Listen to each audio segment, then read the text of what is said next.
Hello, my name is Remy Walsh. I am here with Miss Thea Halo.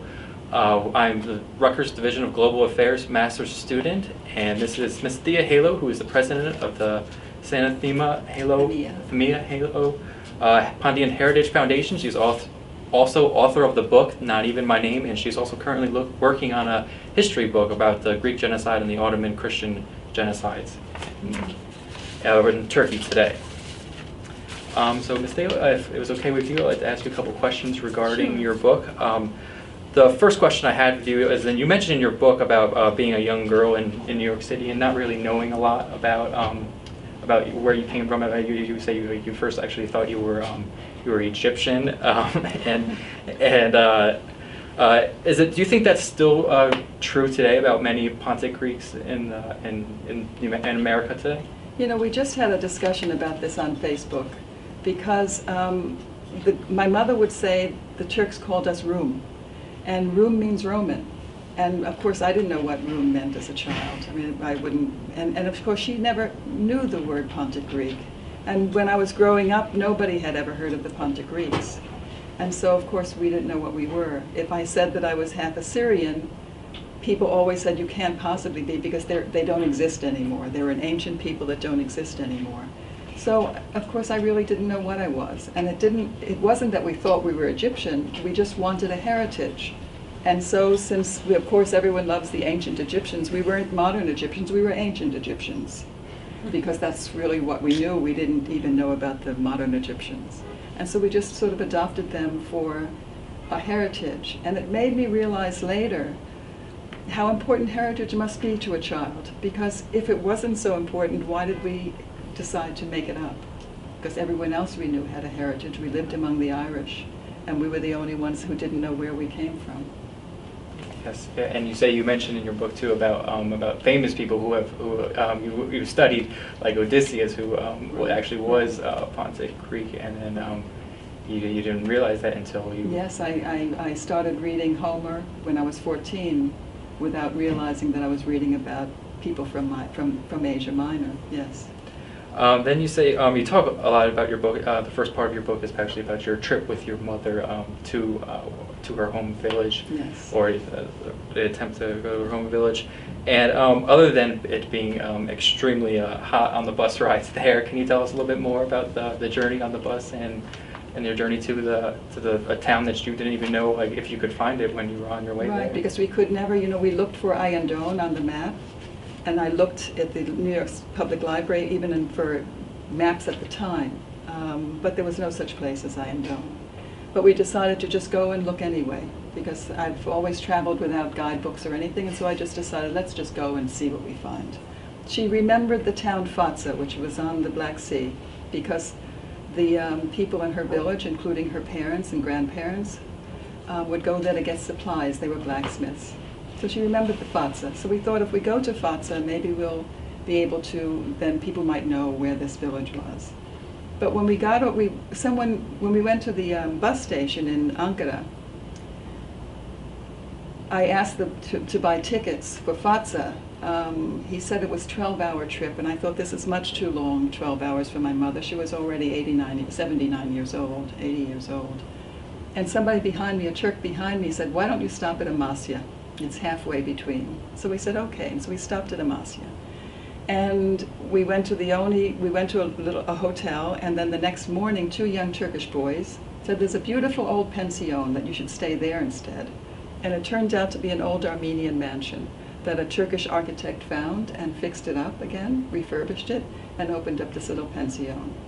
Right behind us, a Greek Pontian, who we had never met Pontians before, just happened to be there also, and he moved in with us.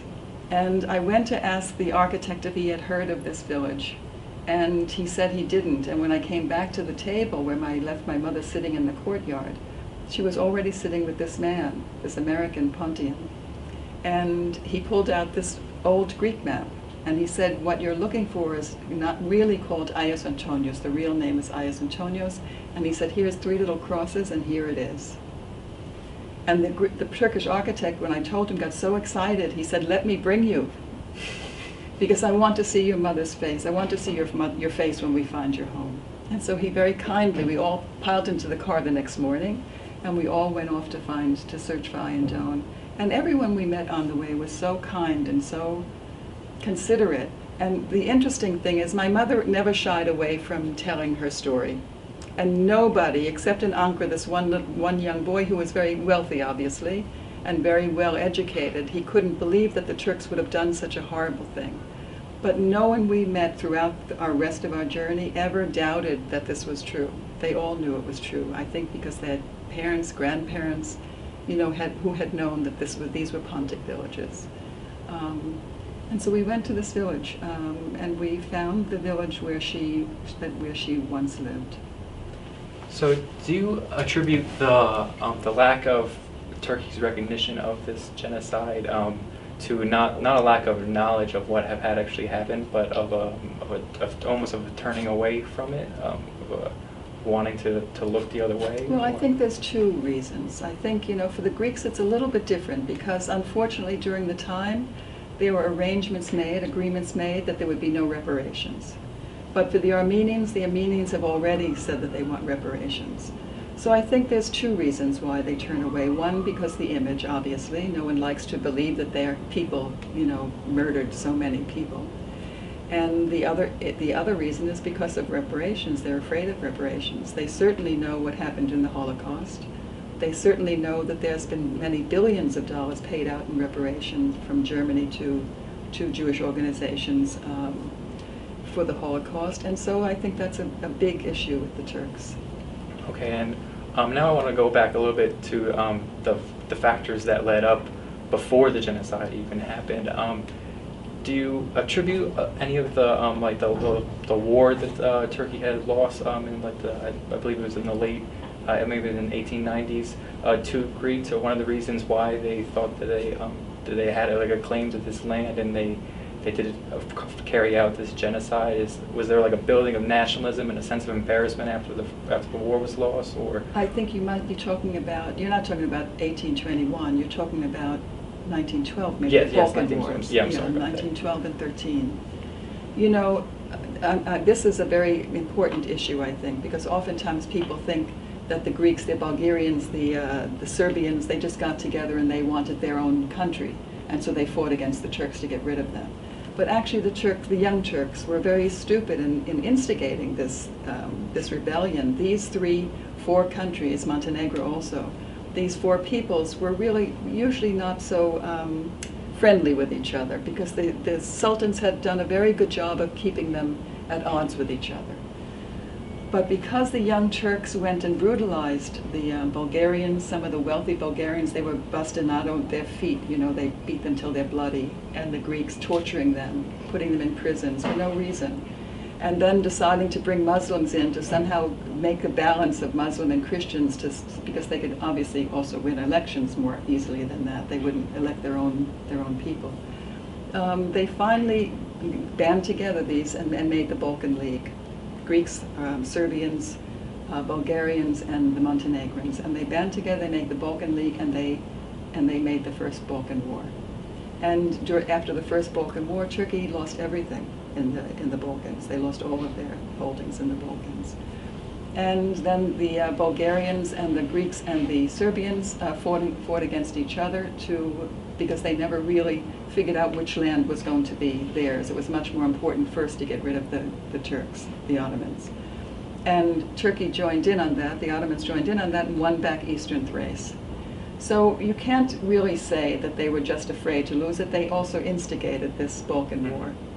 And if you go further, people often say, one of the reasons why I'm writing my history book is because in 2007, Adam Jones and I made a resolution at the IAGS, the International Association of Genocide Scholars, and for the organization to recognize the genocide of the Greeks and the Assyrians as comparable to the Armenians. And of course, it overwhelmingly passed.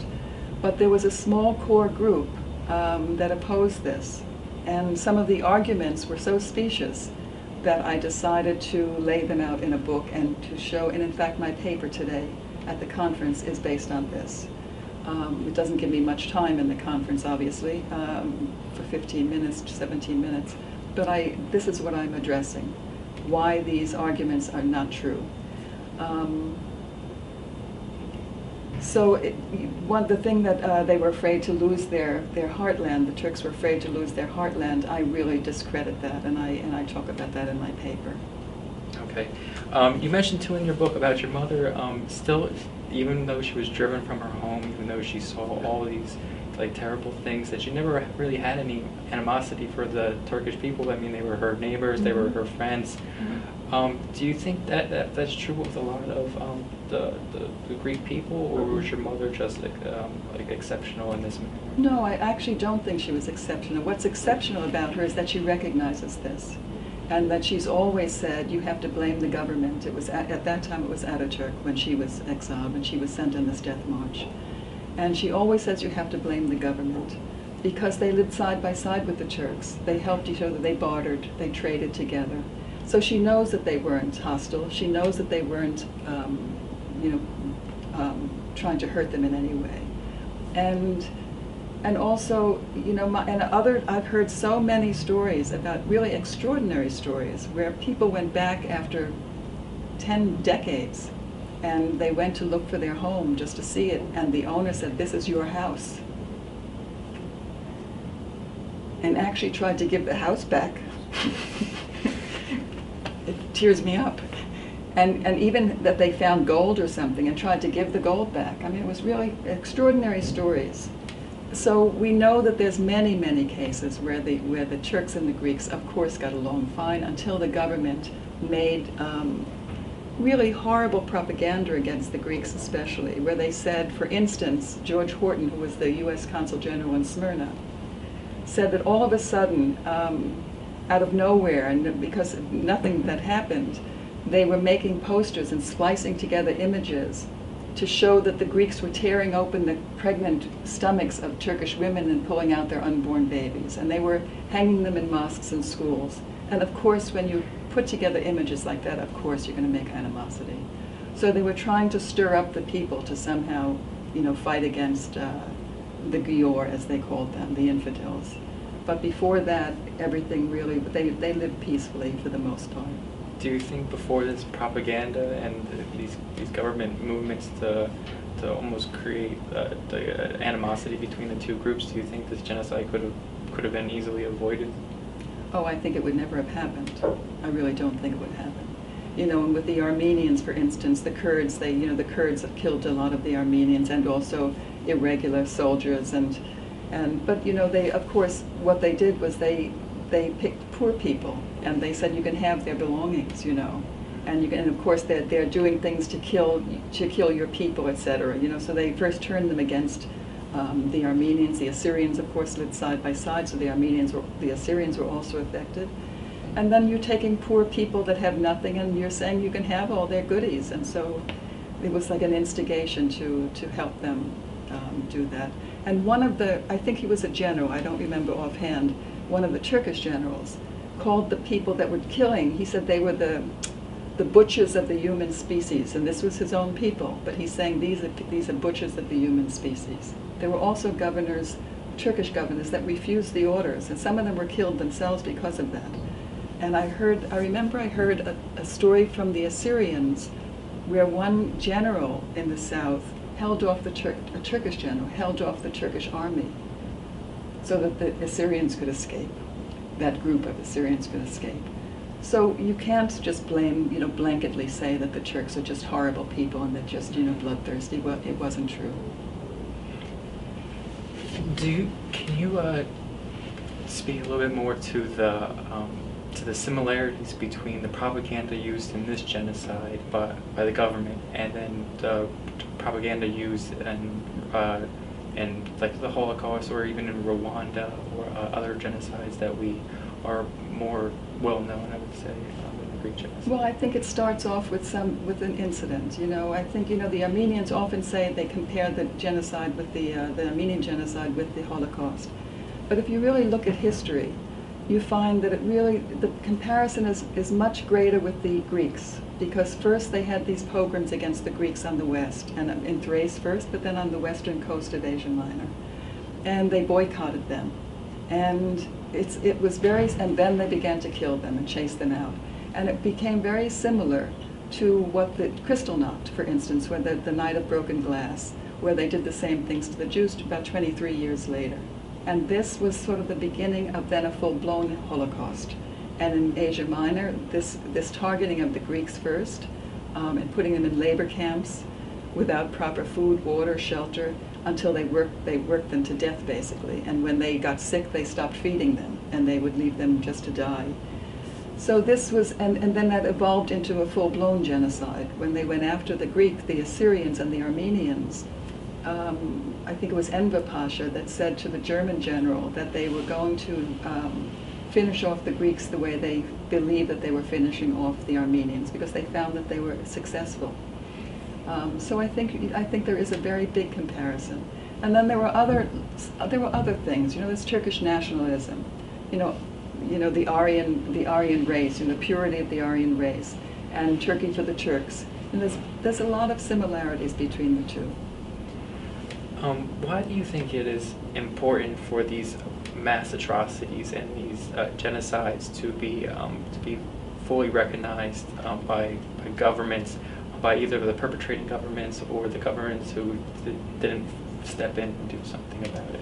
Well, I think when you think that there's only one big genocide, like the Holocaust, for instance, which is important to understand, of course, but when you think that it's just that, and when you think it's just against the Jews, which of course it wasn't, there were the Gypsies were affected, the communists, the trade unionists, the Social Democrats. Yeah. We had even this religious group, so that and priests were affected that weren't going along with the party line, Catholic priests. When you see how many people were affected, then you look at history in a different way, and history itself is important. One should never distort history. And if you don't realize that that's not the only genocide, that then there was also an earlier genocide, the Greeks, Armenians, the Assyrians, all three, not just the one, because when you say it's just Armenian, you've already distorted history. And now, why would they just pick on the Armenians? What were they doing wrong would be the most natural question. Why did they only pick on, they left the other Christians alone, but when we know they didn't leave the other Christians alone, then we look for broader reasons. And then we can associate those reasons with the same reasons for the genocide, the Holocaust genocide. A restructuring of the society, the German society later, and the restructuring of Turkish society earlier. And if we don't understand these, if we don't understand how these things begin and how they work and what the causes are and what the outcome is, the desired outcome is, we won't recognize future genocides. Does recognition, in your book, when you wrote it, did you feel like it helped give your mother or other Pontic Greeks who were involved in the death marches, do you think it helped give them some closure, or? Oh, I think it did something extraordinary for them, because it was the first book in the U.S. Of course, in Greece there are books, but they're all in Greek, and people here don't read Greek except Greeks. And it certainly put the Greek, no one even knew Pontic Greeks existed until my book in the U.S. And it put them, their story was finally told. It was really, first of all, my mother also, for my mother, she's finally, after all of those years, she was finally embraced by the Greek community. This was a big thing, and especially the Pontian community.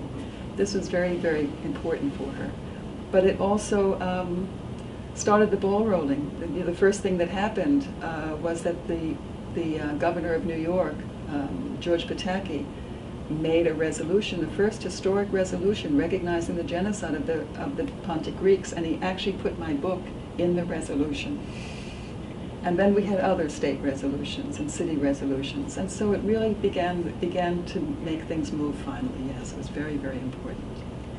What do you think that young people can do today, other than just trying to learn about history? What can they do to change policies regarding genocide and U.S. Involvement or inaction in genocides today? This is such a huge, huge question, because the way the governments are being run today, and the way, for instance, today there was this, or yesterday I guess it was, the Supreme Court ruling, with money and politics. There's so much, these governments have so much agenda that it's so difficult to make any changes anymore. And what exactly one does, it's almost beyond me what people do anymore. I think years ago maybe there was an easier chance, or maybe a better chance. But look at what happened in Rwanda. They knew it was happening. It wasn't like it was a mystery, and then they discovered, oh look, they were there when it was happening, and yet they did nothing. And then of course after the fact, President Clinton said, oh, this is one of the worst things, that I'm so sorry I didn't do something sooner. And of course, if you look back in history, Teddy Roosevelt said the same thing when they were killing Armenians in the I think it was 1906 or 1908, or I think maybe 1906. Teddy Roosevelt said the same thing, oh, I wish I had done something sooner. So this is a really big question, and how how young people can really address this, except en masse, first of all, educate themselves, and then, band together. We have social media today. We have so many, I get so many bombarded with petitions, sign my petition on the internet. But young people are very clever, and they're becoming more and more clever, and they're becoming more and more media savvy. And I think that they just have to be, first of all, educated. That's the most important. And then they will figure out, hopefully, if they have that focus, they will figure out how to best address this. Well, Ms. Halo, I want to thank you so much for your time and for answering all my questions. And again, her book is Not Even My Name. It's written by Thea Halo, and it is a great read. Thank you. Thank you very much.